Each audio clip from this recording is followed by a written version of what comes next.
ஹெல்த்தியான உளுந்து கஞ்சி எப்படி செய்யறேன்னு பார்க்கலாமா? 1/4 கப் உளுந்து எடுத்து ஓவர் நைட் ஊற வச்சு எடுத்து வச்சிருக்கிறேன். இதை இப்போ ஒரு மிக்சிக்கு மாத்திட்டு 1/2 கப் தண்ணி சேர்த்து நல்ல மையா அரைச்சு எடுக்கலாம். இதே மாதிரி அடுத்ததா 2 ஏலக்காய், ஒரு துண்டு சுக்கு சேர்த்து அதையும் பவுடர் பண்ணி வைக்கலாம். ஒரு பேனில் அரைச்சு வச்சிருக்கிற உளுந்து மாவை சேர்த்துட்டு இதில் 1/2 கப் தேங்காய் பால், தேவையான அளவு உப்பு, இதை ஒரு தடவை கலந்து விட்டுட்டு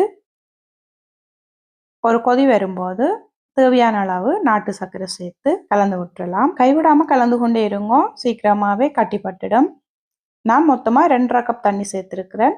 உளுந்தோட பச்சை ஸ்மெல் போற வரைக்கும் நல்லா இதை காய்ச்சி எடுக்கணும். இப்போ இது இறுகி வந்துட்டுது. இதுல இடிச்சு வச்சிருக்கிற ஏலக்காய் சுக்கு பவுடரை சேர்த்துட்டு ஒரு தடவை கலந்து விட்டுட்டு இறக்கிட்டோம்னா சூப்பரான ஹெல்த்தியான உளுந்து கஞ்சி ரெடி ஆயிடும். இதுதான் இன்னைக்கு மார்னிங் என்னோட பிரேக்ஃபாஸ்ட். உங்களுக்கு மிளகு டேஸ்ட் வேணும்னு நினைச்சீங்கன்னா நெய்யில முந்திரி திராட்சை கூட வறுத்து சேர்த்துக்கலாம். இது சின்ன குழந்தைங்க கூட சூப்பரான ஒரு பிரேக்ஃபாஸ்ட். இதை இப்போ டேஸ்ட் பண்ணி பார்க்கலாமா எப்படி இருக்குன்னு. ரொம்பவே நல்லா இருக்கு. நீங்கள் ட்ரை பண்ணி பாருங்க.